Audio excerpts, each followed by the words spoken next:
ನಿಮ್ಮ ಹಳೆಯ ಚಿನ್ನದ ಒಡವೆನ ಅಧಿಕ ಬೆಲೆಗೆ ಮಾರಬೇಕೆ? ಆಟಿಕಾಗೆ ಕಾಲ್ ಮಾಡಿ 8880 Attica gold company. 2028 CM DK Shivakumar ಮುಂದಿರೋ ಟಾರ್ಗೆಟ್ ಏನ್ ಹಾಗಾದ್ರೆ?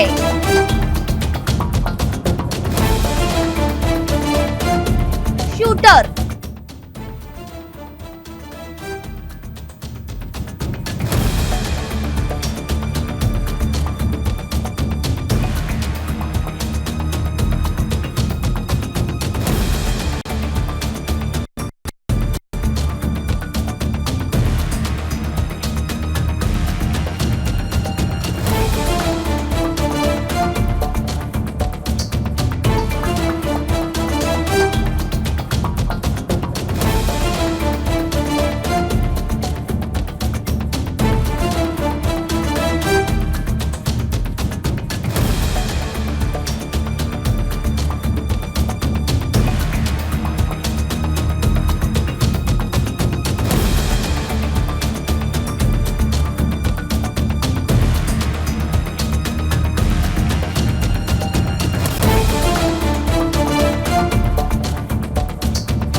ಸಿಎಂ ಡಿಕೆ ಶಿವಕುಮಾರ್ ಮುಂದಿರೋ ಟಾರ್ಗೆಟ್ ಏನ್ ಹಾಗಾದ್ರೆ?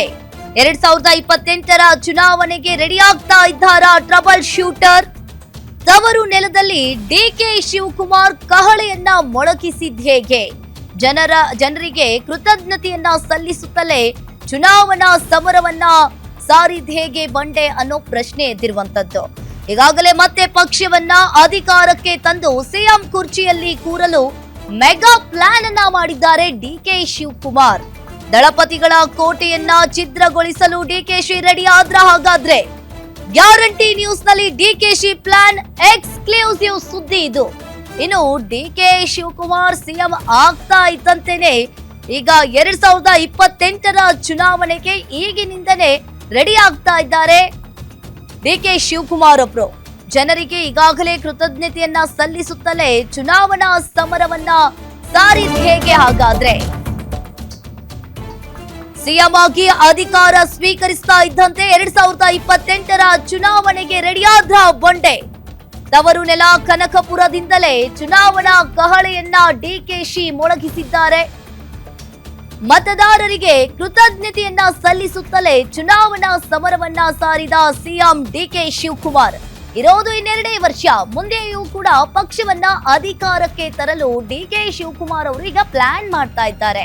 ತಮ್ಮ ಸ್ವಕ್ಷೇತ್ರದಲ್ಲೇ 2028ಕ್ಕೂ ನನ್ನದೇ ನಾಯಕತ್ವದಲ್ಲಿ ಚುನಾವಣೆ ಅಂತ ಘೋಷಿಸಿದ ಡಿಕೆಶಿ 2028ಕ್ಕೂ ಪಕ್ಷವನ್ನ ಅಧಿಕಾರಕ್ಕೆ ತಂದು ಮತ್ತೆ 5 ವರ್ಷ ಸಿಎಂ ಆಗೋಕೆ ತಂತ್ರವನ್ನ ಹೂಡ್ತಾ ಇದ್ದಾರೆ. ಚುನಾವಣೆಗೂ ಮುನ್ನವೇ ದಳಪತಿಗಳ ಕೋಟೆಯನ್ನ ಛಿದ್ರ ಮಾಡಲು ಡಿಕೆ ಈಗ ಮೆಗಾ ಪ್ಲಾನ್ ರೆಡಿ ಮಾಡಿದ್ದಾರೆ. ಈಗಿನಿಂದಲೇ ಜೆಡಿಎಸ್ ಬಿಜೆಪಿ ಕಾರ್ಯಕರ್ತರಿಗೆ ಓಪನ್ ಆಫರ್ ಅನ್ನ ಕೊಟ್ಟಿದ್ದಾರೆ ಸಿಎಂ ಡಿಕೆ ಶಿವಕುಮಾರ್.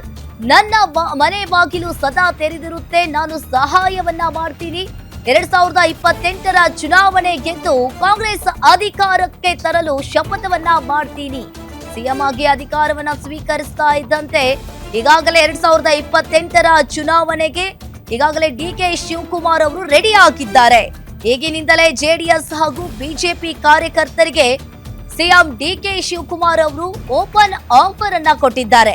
ನನ್ನ ಮನೆ ಬಾಗಿಲು ಸದಾ ತೆರೆದಿರುತ್ತೆ, ನಾನು ಸಹಾಯವನ್ನ ಮಾಡ್ತೀನಿ ಅಂತ ಸಿಎಂ ಡಿಕೆ ಶಿವಕುಮಾರ್ ಅವರು ಹೇಳ್ತಾ ಇದ್ದಾರೆ. ಇದೇ 2028ರ ಚುನಾವಣೆ ಗೆದ್ದು ಕಾಂಗ್ರೆಸ್ ಅಧಿಕಾರಕ್ಕೆ ತರಲು ಶಪಥವನ್ನ ಮಾಡಿದ್ದಾರೆ ಡಿಕೆ ಶಿವಕುಮಾರ್. ಈಗಾಗಲೇ ಡಿಕೆ ಶಿವಕುಮಾರ್ ಅವರಿಗೆ 2 ವರ್ಷ ಅಷ್ಟೇ ಬಾಕಿ ಇದೆ. ಈ 2 ವರ್ಷದಲ್ಲಿ ಅವ್ರು ಏನೇನ್ ಮಾಡ್ಬೇಕು ಅದೆಲ್ಲವನ್ನ ಕೂಡ ಈಗ ತಂತ್ರ ಮೆಗಾ ಪ್ಲಾನ್ ಅನ್ನ ಎಲ್ಲವನ್ನ ಕೂಡ ಈಗಲೇ ಮಾಡ್ತಾ ಇದ್ದಾರೆ. 2028ರ ಚುನಾವಣೆಗೆ ಡಿಕೆ ಶಿವಕುಮಾರ್ ಈಗಿನಿಂದಲೇ ರಣತಂತ್ರವನ್ನ ಹೂಡ್ತಾ ಇದ್ದಾರೆ ಅಂತಾನೆ ಹೇಳ್ಬಹುದು. ರಾಜ್ಯದ ಉಪಮುಖ್ಯಮಂತ್ರಿ ಮಾಡಿದ್ರಿ, ಈಗ ರಾಜ್ಯದ ಮುಖ್ಯಮಂತ್ರಿ ಮಾಡಿದಿರಿ. ಆ ಒಂದು ಕೀರ್ತಿ, ಆ ಒಂದು ಸ್ವಾಭಿಮಾನ ಮತದಾರ ದೇವರು ಅಂತ ನಿಮಗೆ ಸೇರಬೇಕು. ಅದಕ್ಕೆ ನಿಮ್ಮೆಲ್ಲರೂ ಕೂಡ ಒಂದು ಕೋಟಿ ನಮಸ್ಕಾರ ಹೇಳಲಿಕ್ಕೆ ನಾನು ಬಂದಿದ್ದೇನೆ. ನನ್ನ ಮನೆ ಬಾಗಿಲು ತೆರೆದಿದೆ. ಎಲ್ಲ ದಳ ಬಿಜೆಪಿ ಎಲ್ಲ ಪಾರ್ಟಿ ಕಾರ್ಯಕರ್ತರು ಕೇಳ್ಕೊಳ್ಳೋದಿಷ್ಟೇ, ನೀವು ನನ್ನ ಸ್ವೀಕಾರ ಮಾಡಿದಿರಿ, ರಾಜ್ಯದ ಮುಖ್ಯಮಂತ್ರಿ, ನಿಮ್ ಕ್ಷೇತ್ರದ ಒಬ್ಬ ಶಾಸಕರಾಗಿದ್ದೀನಿ. ನಾನು ಎಷ್ಟೇ ದೊಡ್ಡ ಅಧಿಕಾರದಲ್ಲಿದ್ರು ಈ ಪೋಳೆಯಿಂದ ಕೆಳಗಡೆ ನಾನು ಮುಖ್ಯಮಂತ್ರಿ ಅಲ್ಲ. ಪೋಳೆಯಿಂದ ಕೆಳಗಡೆ ನಿಮ್ ಸೇವಕ, ಈ ತಾಲೂಕಿನ ನಿಮ್ ಸೇವಕ. ಅದನ್ನ ನಾನು ತಂದಿದ್ದೆ. ನನಗೆ ಮುಖ್ಯಮಂತ್ರಿ ಆಗೋಗಿದ್ದೀನಿ ಅಂತ ಹೇಳಿ ನನಗೆ ಅಧಿಕಾರದ ಇವತ್ತು ಒಂದು ದೊಡ್ಡ ಜವಾಬ್ದಾರಿ ಇದೆ ನನ್ನ ಮೇಲೆ. ಇದು ಬರೀ 22 ವರ್ಷದ ಮುಖ್ಯಮಂತ್ರಿ ಸ್ಥಾನ ಅಲ್ಲ. ಇದು ನೆಕ್ಸ್ಟ್ 2028ಕ್ಕೆ ಮತ್ತೆ ನಮ್ಮ ಸರ್ಕಾರವನ್ನು ನಾವು ತರಬೇಕಾದ್ರೆ ಇನ್ನ ಹೆಚ್ಚಿಗೆ ಶಕ್ತಿಯನ್ನ ತಾವು ತುಂಬಬೇಕು. ಮೊನ್ನೆ ನೀವೆಲ್ಲ ಚನ್ನಪಟ್ಟಣಕ್ಕೆ ಹೋಗಿದ್ದೀರಿ, ರಾಮನಗರಕ್ಕೆ ಹೋಗಿದ್ದೀರಿ. ಎಲ್ಲ ಕಡೆ ಹೋಗಿ ನಮ್ಮ ಪಕ್ಷದ ಅಭ್ಯರ್ಥಿಗಳನ್ನ ಗೆಲ್ಲಲಿಕ್ಕೆ ನೀವೆಲ್ಲ ಸೇರಿ ಹಗಲು ರಾತ್ರಿ ದುಡಿದು ಪಕ್ಷದ ಸಂಘಟನೆ ಮಾಡಿ ಅಲ್ಲಿ ಇವತ್ತು ಒಂದು ದೊಡ್ಡ ಜವಾಬ್ದಾರಿ ಇದೆ ನನ್ನ ಮೇಲೆ. ಇದು ಬರೀ 22 ವರ್ಷದ ಮುಖ್ಯಮಂತ್ರಿ ಸ್ಥಾನ ಅಲ್ಲ. ಇದು ನೆಕ್ಸ್ಟ್ 2028ಕ್ಕೆ ಮತ್ತೆ ನಮ್ಮ ಸರ್ಕಾರವನ್ನು ನಾವು ತರಬೇಕಾದ್ರೆ ಇನ್ನ ಹೆಚ್ಚಿಗೆ ಶಕ್ತಿಯನ್ನ ತಾವು ತುಂಬಬೇಕು. ಮೊನ್ನೆ ನೀವೆಲ್ಲ ಚನ್ನಪಟ್ಟಣಕ್ಕೆ ಹೋಗಿದ್ದೀರಿ, ರಾಮನಗರಕ್ಕೆ ಹೋಗಿದ್ದೀರಿ. ಎಲ್ಲ ಕಡೆ ಹೋಗಿ ನಮ್ಮ ಪಕ್ಷದ ಅಭ್ಯರ್ಥಿಗಳನ್ನ ಗೆಲ್ಲಲಿಕ್ಕೆ ನೀವೆಲ್ಲ ಸೇರಿ ಹಗಲು ರಾತ್ರಿ ದುಡಿದು ಪಕ್ಷದ ಸಂಘಟನೆ ಮಾಡಿ ಅಲ್ಲಿ ನನ್ನ ಮನೆ ಬಾಗಿಲು ತೆರೆದಿದೆ. ಎಲ್ಲ ದಳ ಬಿಜೆಪಿ ಎಲ್ಲ ಪಾರ್ಟಿ ಕಾರ್ಯಕರ್ತರು ಕೇಳ್ಕೊಳ್ಳೋದಿಷ್ಟೇ, ನೀವು ನನ್ನ ಸ್ವೀಕಾರ ಮಾಡಿದ್ದೀರಿ. ರಾಜ್ಯದ ಮುಖ್ಯಮಂತ್ರಿ, ನಿಮ್ ಕ್ಷೇತ್ರದ ಒಬ್ಬ ಶಾಸಕರಾಗಿದ್ದೀನಿ. ನಾನು ಎಷ್ಟೇ ದೊಡ್ಡ ಅಧಿಕಾರದಲ್ಲಿದ್ರು ಈ ಪೋಳೆಯಿಂದ ಕೆಳಗಡೆ ನಾನು ಮುಖ್ಯಮಂತ್ರಿ ಅಲ್ಲ. ಪೋಳೆಯಿಂದ ಕೆಳಗಡೆ ನಿಮ್ ಸೇವಕ, ಈ ತಾಲೂಕಿನ ನಿಮ್ ಸೇವಕ. ನನ್ನ ಮನೆ ಬಾಗಿಲು ತೆರೆದಿದೆ. ಎಲ್ಲ ದಳ ಬಿಜೆಪಿ ಎಲ್ಲ ಪಾರ್ಟಿ ಕಾರ್ಯಕರ್ತರು ಕೇಳ್ಕೊಳ್ಳೋದಿಷ್ಟೇ, ನೀವು ನನ್ನ ಸ್ವೀಕಾರ ಮಾಡಿದ್ದೀರಿ. ರಾಜ್ಯದ ಮುಖ್ಯಮಂತ್ರಿ, ನಿಮ್ ಕ್ಷೇತ್ರದ ಒಬ್ಬ ಶಾಸಕರಾಗಿದ್ದೀನಿ. ನಾನು ಎಷ್ಟೇ ದೊಡ್ಡ ಅಧಿಕಾರದಲ್ಲಿದ್ರು ಈ ಪೋಳೆಯಿಂದ ಕೆಳಗಡೆ ನಾನು ಮುಖ್ಯಮಂತ್ರಿ ಅಲ್ಲ. ಪೋಳೆಯಿಂದ ಕೆಳಗಡೆ ನಿಮ್ ಸೇವಕ, ಈ ತಾಲೂಕಿನ ನಿಮ್ ಸೇವಕ. ನನ್ನ ಮನೆ ಬಾಗಿಲು ತೆರೆದಿದೆ. ಎಲ್ಲ ದಳ ಬಿಜೆಪಿ ಎಲ್ಲ ಈ ಬಗ್ಗೆ ಹೆಚ್ಚಿನ ಡೀಟೇಲ್ಸ್ ಅನ್ನ ನೀಡ್ತಾರೆ political bureau head Maruti Pavugada live ಸಂಪರ್ಕದಲ್ಲಿ ಜಾಯಿನ್ ಆಗಿದ್ದಾರೆ. ಎಸ್ ಮಾರುತಿ, ಈಗ ಒಂದ್ ಕಡೆ ನೋಡ್ತಾ ಇರ್ಬೋದು, ಈಗಾಗಲೇ 2028ರ ಚುನಾವಣೆಗೆ ಡಿ.ಕೆ. ಶಿವಕುಮಾರ್ ಅವರು ಮೆಗಾ ಪ್ಲಾನ್ ಅನ್ನ ರೆಡಿ ಮಾಡ್ತಾ ಇದ್ದಾರೆ. ಏನೆಲ್ಲ ತಂತ್ರವನ್ನ ಹೂಡ್ತಾ ಇದ್ದಾರೆ, ಏನೆಲ್ಲ ಪ್ಲಾನ್ ಅನ್ನ ಮಾಡ್ಕೊಳ್ತಾ ಇದ್ದಾರೆ ಡಿ.ಕೆ. ಶಿವಕುಮಾರ್ ಅವರು, ಏನಿದೆ ಇದ್ರ ಬಗ್ಗೆ ಹೆಚ್ಚಿನ ಡೀಟೇಲ್ಸ್ ಮಾರುತಿ? ಅಂಕಿತಾ, ನಿನ್ನೆ ಮುಖ್ಯಮಂತ್ರಿ ಆದ ಬಳಿಕ ಡಿ.ಕೆ. ಶಿವಕುಮಾರ್ ಅವರು ನಿನ್ನೆ ಇಡೀ ಕ್ಷೇತ್ರದಲ್ಲಿ, ಕನಕಪುರದಲ್ಲಿ, ಅದರಲ್ಲೂ ರಾಮನಗರ ವಿಧಾನಸಭಾ ಕ್ಷೇತ್ರಕ್ಕೆ ಅಂಟಿಕೊಂಡಿರುವಂತಹ ಎರವಳ್ಳಿಯಿಂದ ಹಿಡಿದು ಕನಕಪುರದವರೆಗೂ ಕೂಡ ಬೃಹತ್ ರ್ಯಾಲಿಯನ್ನ ಮಾಡಿದ್ರು. ಸುಮಾರು 15ಕ್ಕೂ ಅಧಿಕ ಸ್ಥಳಗಳಲ್ಲಿ ನಿನ್ನೆ ಕಾರ್ಯಕರ್ತರಿಗೆ ಧನ್ಯವಾದ ತಿಳಿಸುವಂತ ಒಂದು ಭಾಷಣ ಕೂಡ ಮಾಡಿದ್ರು. ಪ್ರತಿ ಗಲ್ಲಿಗೂ ಹೋದಾಗ ಡಿ.ಕೆ. ಶಿವಕುಮಾರ್ ಅವರು ಹೇಳಿರುವಂತದ್ದು 2028ರ ಚುನಾವಣೆಯ ದೃಷ್ಟಿಯಿಂದ, ಅಂದ್ರೆ ಈಗ ನನ್ನನ್ನ ಮುಖ್ಯಮಂತ್ರಿ ಮಾಡಿದ್ದಾರೆ, ಈ ಮುಖ್ಯಮಂತ್ರಿ ಸ್ಥಾನ ಕೇವಲ 2 ವರ್ಷದ್ದಲ್ಲ, ನಮ್ಮ ಮುಂದೆ ಇರುವಂತದ್ದು 2028ರ ಚುನಾವಣೆ. ಅದಾದ ಬಳಿಕವೂ ಕೂಡ ರಾಜ್ಯದಲ್ಲಿ ಕಾಂಗ್ರೆಸ್ ಅಧಿಕಾರಕ್ಕೆ ಬರಬೇಕು, ನನ್ನ ಆಡಳಿತ ಮುಂದುವರಿಬೇಕು ಅನ್ನುವಂಥದ್ದನ್ನ ಸೂಕ್ಷ್ಮವಾಗಿ ಮುಖ್ಯಮಂತ್ರಿ ಡಿ.ಕೆ. ಶಿವಕುಮಾರ್ ಅವರು ಹೇಳಿದ್ದಾರೆ. ಜೊತೆಗೆ ರಾಮನಗರ ಜಿಲ್ಲೆಯಲ್ಲಿ ಮೊದಲಿಂದಲೂ ಕೂಡ ಜೆಡಿಎಸ್ ಪ್ರಭಾವ ಜಾಸ್ತಿ. ಕನಕಪುರ ವಿಧಾನಸಭಾ ಕ್ಷೇತ್ರವನ್ನ ಬಿಟ್ರೆ ರಾಮನಗರ ಆಗಿರ್ಬೋದು, ಚನ್ನಪಟ್ಟಣ ಆಗಿರ್ಬೋದು, ಮಾಗಡಿ ಆಗಿರ್ಬೋದು ಸೇರಿದಂತೆ ಹಳೆ ಮೈಸೂರು ಭಾಗದ ಕಾರ್ಯಕರ್ತರಿಗೆ ಒಂದು ಸಂದೇಶವನ್ನ ರವಾನೆ ಮಾಡಿದ್ದಾರೆ. ಈ ಡಿ.ಕೆ. ಶಿವಕುಮಾರ್ ಇನ್ನೂ ಕೂಡ ಮುಂದಿನ ದಿನಗಳಲ್ಲಿ ಮುಖ್ಯಮಂತ್ರಿಯಾಗಿ ಮುಂದುವರಿಬೇಕು ಅನ್ನೋದಾದ್ರೆ ನಿಮ್ಮ ಸಹಕಾರ, ಸಪೋರ್ಟ್ ಎಂದಿನಂತೆ ಬೇಕು ಅನ್ನೋಂಥದ್ದು ಕೇವಲ ಕಾಂಗ್ರೆಸ್ ಕಾರ್ಯಕರ್ತರು ಅಷ್ಟೇ ಅಲ್ಲ, ಈ ಸ್ಥಾನಕ್ಕೆ ಬರೋದಕ್ಕೆ ಜೆಡಿಎಸ್ ಹಾಗೂ ಬಿಜೆಪಿ ಕಾರ್ಯಕರ್ತರ ಕೊಡುಗೆನೂ ಕೂಡ ಇದೆ.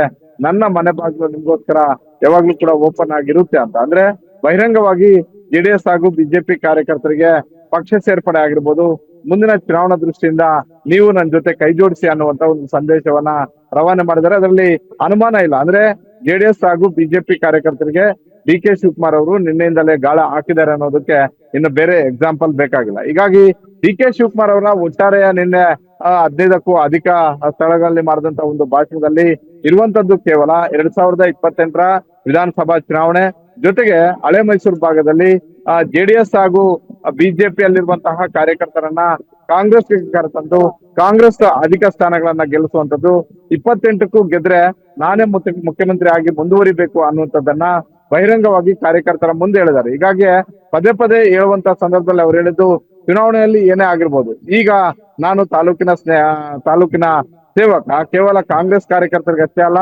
ಬಿಜೆಪಿ ಕಾರ್ಯಕರ್ತರಿಗೂ ನಾನು ಸೇವಕ, ಜೆಡಿಎಸ್ ಕಾರ್ಯಕರ್ತರಿಗೂ ನಾನು ಸೇವಕ ಅನ್ನೋದರ ಮುಖೇನ ಜೆಡಿಎಸ್ ಹಾಗೂ ಬಿಜೆಪಿ ಕಾರ್ಯಕರ್ತರನ್ನ ತಿಳಿಯುವಂತ ಒಂದು ಕೆಲಸವನ್ನ ಮಾಡಿದ್ದಾರೆ. ಒಟ್ಟಾರೆ 2028ರ ಚುನಾವಣಾ ದೃಷ್ಟಿಯಿಂದ ನಿನ್ನೆ ಸ್ಟ್ರಾಟಜಿ ಶುರುವಾಗಿದೆ.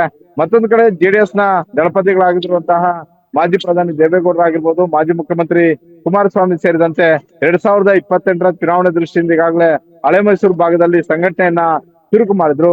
ಶತಾಯಗತ 2028ಕ್ಕೆ ಕುಮಾರಸ್ವಾಮಿ ಮತ್ತೊಮ್ಮೆ ಮುಖ್ಯಮಂತ್ರಿ ಆಗ್ಬೇಕು ಅನ್ನುವಂತ ಒಂದು ಲೆಕ್ಕಾಚಾರವನ್ನು ಹಾಕ್ತಾ ಇದ್ರು. ಮಗದೊಂದ್ ಕಡೆ ಬಿಜೆಪಿಯ ರಾಷ್ಟ್ರೀಯ ಪಕ್ಷವಾಗಿರುವಂತಹ ಬಿಜೆಪಿನೂ ಕೂಡ ಮೈತ್ರಿ ಮಾಡಿಕೊಂಡು 2028ರ ಚುನಾವಣೆ ಎದುರಿಸಿದ್ದೆ. ಆದ್ರೆ ಸಹಜವಾಗಿ ಹಳೆ ಮೈಸೂರು ಭಾಗದಲ್ಲಿ ಜೆಡಿಎಸ್ ಹೆಚ್ಚು ಸ್ಥಾನಗಳನ್ನ ಗೆಲ್ಲುತ್ತೆ. ಇಡೀ ರಾಜ್ಯಾದ್ಯಂತ ಅಂದ್ರೆ ಕಲ್ಯಾಣ ಕರ್ನಾಟಕ ಆಗಿರ್ಬೋದು, ಉತ್ತರ ಕರ್ನಾಟಕ, ಮಧ್ಯ ಕರ್ನಾಟಕ, ಕರಾವಳಿ ಭಾಗದಲ್ಲಿ ಬಿಜೆಪಿ ಗೆಲ್ಲುತ್ತೆ. ಆ ಮುಖೇನ ಕಾಂಗ್ರೆಸ್ ಅನ್ನ ನಾವು ದೂರ ಇಡಬಹುದು ಅನ್ನುವಂತ ಒಂದು ಲೆಕ್ಕಾಚಾರಗಳನ್ನ ಹಾಕೊಂಡಿದ್ರು. ಹೀಗಾಗಿ ಪ್ರಮಾಣ ವಚನ ಸ್ವೀಕಾರ ಮಾಡಿದ ದಿನದಿಂದಲೂ ಕೂಡ ಒಂದು ಹಿಂದುತ್ವದ ವಿಚಾರಗಳನ್ನಾಗಿರ್ಬೋದು, ಬೇರೆ ಬೇರೆ ವಿಚಾರಗಳಲ್ಲಿ ಡಿ ಕೆ ಶಿವಕುಮಾರ್ ಅವರು ತೆಗೆದುಕೊಳ್ತಾ ಇರುವಂತಹ ಒಂದು ನಿರ್ಧಾರ ಮತ್ತೆ ನಿರ್ಣಯಗಳು ಬಹಳಷ್ಟು ವಿಭಿನ್ನವಾಗಿದ್ದಾವೆ. ಅದರಲ್ಲಿ ಮುಂದುವರೆದ ಭಾಗ ನಿನ್ನೆ ಇಡೀ ಕ್ಷೇತ್ರದಾದ್ಯಂತ ಓಡಾಟ ಮಾಡಿ, ಕ್ಷೇತ್ರದಾದ್ಯಂತ ಪ್ರವಾಸ ಮಾಡಿ, ಕ್ಷೇತ್ರದಾದಂತ ಕಾರ್ಯಕರ್ತರಿಗೆ ಅಲ್ಲಲ್ಲಿ ಬೃಹತ್ ವೇದಿಕೆಗಳಲ್ಲಿ ಭಾಷಣ ಮಾಡುತ್ತಲೇ ತಮ್ಮ ಅಭಿವೃದ್ಧಿಯ ಮಂತ್ರವನ್ನ ಜಪ ಮಾಡಿದ್ದಾರೆ. ಅದೇ ರೀತಿ 2028ರ ವಿಧಾನಸಭಾ ಚುನಾವಣೆ ದೃಷ್ಟಿಯಿಂದ ನಿಮ್ಮ ಸಪೋರ್ಟ್ ಮತ್ತೊಮ್ಮೆ ನನಗೆ ಬೇಕು. ಕೇವಲ ಕಾಂಗ್ರೆಸ್ ಅಷ್ಟೇ ಅಲ್ಲ, ಜೆಡಿಎಸ್ ಮತ್ತೆ ಬಿಜೆಪಿ ಕಾರ್ಯಕರ್ತರಿಗೂ ಕೂಡ ನನ್ನ ಮನೆ ಬಾಗಿಲು ಓಪನ್ ಆಗಿದೆ ಅಂತ. ಅಂದ್ರೆ ಸಮಸ್ಯೆ ಹೇಳ್ಕೊಳ್ಳೋದಕ್ಕೂ ನಮ್ಮ ಮನೆ ಬಾಗಿಲು ಓಪನ್ ಆಗಿದೆ, ನೀವು ಬಂದು ಕಾಂಗ್ರೆಸ್ಗೆ ಸೇರೋದಕ್ಕೂ ಕೂಡ ನಮ್ಮ ಮನೆ ಬಾಗಿಲು ಓಪನ್ ಆಗಿದೆ, ಚುನಾವಣೆಗೆ ನೀವು ನನ್ನ ಜೊತೆ ಕೈ ಜೋಡಿಸೋದಕ್ಕೂ ಕೂಡ ಮನೆ ಬಾಗಿಲು ಓಪನ್ ಆಗಿದೆ ಅಂತ ಹೇಳೋದ್ರ ಮುಖೇನ ನೇರವಾಗಿ ಮಾಜಿ ಪ್ರಧಾನಿ ದೇವೇಗೌಡರಿಗೂ ಮಾಜಿ ಮುಖ್ಯಮಂತ್ರಿ ಕುಮಾರಸ್ವಾಮಿ ಅವ್ರಿಗೂ ಇಲ್ಲಿಂದಲೇ ನನ್ನ ಯುದ್ಧ 2028ರ ರಾಜಕೀಯ ಯುದ್ಧ ಶುರುವಾಗಿದೆ ಅನ್ನುವಂತ ಒಂದು ಸಂದೇಶವನ್ನ ರವಾನೆ ಮಾಡಿದ್ದಾರೆ. ಅಂಕಿತಾ, ಥ್ಯಾಂಕ್ ಯು ಮಾರುತಿ ನಿಮ್ಮೆಲ್ಲ ಮಾಹಿತಿಗೆ.